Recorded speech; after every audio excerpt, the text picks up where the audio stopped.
As Nigerians are itching to hear what the Supreme Court are going to come up in the case between Atiku, Tinubu and Peter Obi, there is a great tension right now in the camp of Tinubu and APC following the report that two justices of the Supreme Court of Nigeria have rejected membership of the panel being constituted by the Chief Justice of Nigeria, Justice Olukayode Ariwola, to determine the appeal of Atiku Abubakar of the PDP and Peter Obi of the Labour Party.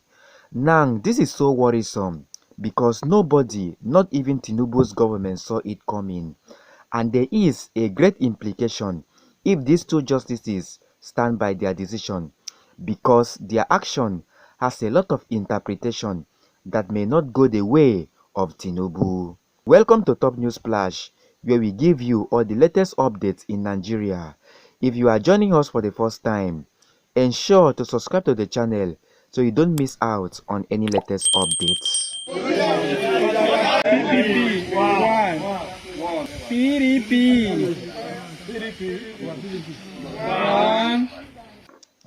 Now, the decision of these two justices to boycott the panel that will look into Tinubu's case with Peter Obi and Atiku Abubakar was first reported by Jackson Ode.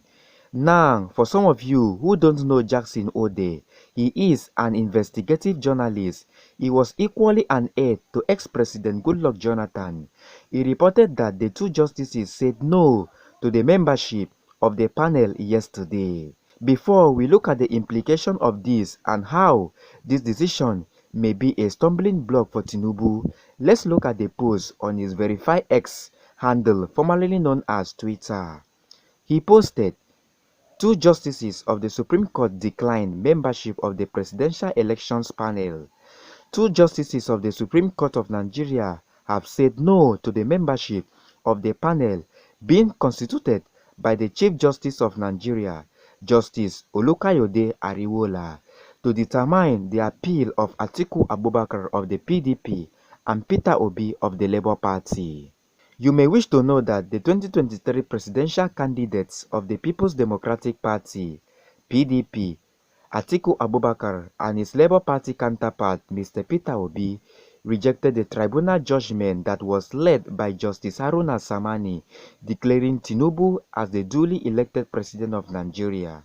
However, this judgment did not sit well with Peter Obi and Atiku Abubakar as they approached the Supreme Court to seek for redress. Peter Obi strongly condemned the judgment, stating that the verdict did not reflect the desires of the people. He went further to add that if we are not careful, our electoral system will vanish. He equally maintained that the five panel of the tribunal led by Justice Haruna Samani carried out a miscarriage of justice against him when it held that it did not specify the polling unit where irregularities occur during the election. Immediately, the Presidential Election Petition Tribunal (PEPT) passed out the judgment on September 6. Mr. Peter Obi quickly addressed the public as he head over to the Supreme Court. Yesterday, 6th of September 2023, the Presidential Election Petition Court, PEPC, finally delivered its long-awaited judgments on petitions challenging the outcome of the presidential election held on 25th of February 2023. As petitioners in this case, we respect the views and ruling of the court, but we disagree with the court's reasoning and conclusions in the judgment it delivered. It is my intention as the presidential candidate and the intention of Labour Party to challenge this judgment by way of appeal immediately as allowed by the Constitution of the Federal Republic of Nigeria. I implore Nigerians to remain focused, steadfast and peaceful, and to abide by the rule of law and understand this matter has not reached its logical conclusion. Our legal team has already received a firm instruction to file an appeal against the decision. I shall not relent in quest for justice, not necessarily for myself, but for indeed for our teeming supporters all over Nigeria, whose mandate to us at the post was regrettable to protect by INEC. When that body fails, as it did recently, thus subverting the will of Nigerian voters, the recourse to judiciary becomes imperative, as is now the case. That our clients are dissatisfied with the judgment just delivered. And we have the firm instruction of our clients to challenge the judgment on appeal. And the court has promised us that possibly by tomorrow we are going to get a copy of the judgment. Once we have it, we will swing into action. Let me say this.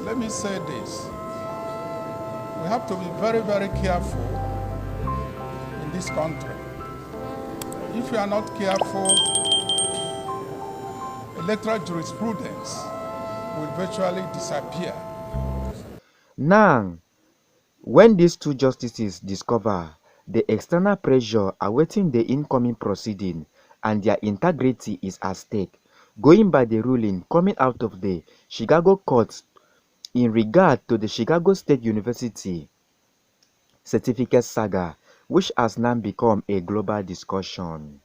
Now, other justices that may be appointed by the Chief Justice may follow suit, as many Nigerians have already lost confidence in the country's judicial system.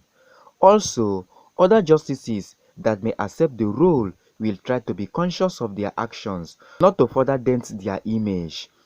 And this may make it difficult for politicians to compromise them. And trust me guys, this is not the kind of news that some of these politicians will like to hear at this point in time. Thanks for watching, and don't forget to subscribe to our channel so you don't miss out on any updates. What do you think about the decision of the Supreme Court justices? Let's know your opinion in the comment section. It is my intention as the presidential candidate and the intention of the Labour Party to challenge this judgment by way of appeal immediately as allowed by the Constitution of Federal Republic of Nigeria. The PEPC has rendered its judgment, but that esteemed body is not the final arbiter.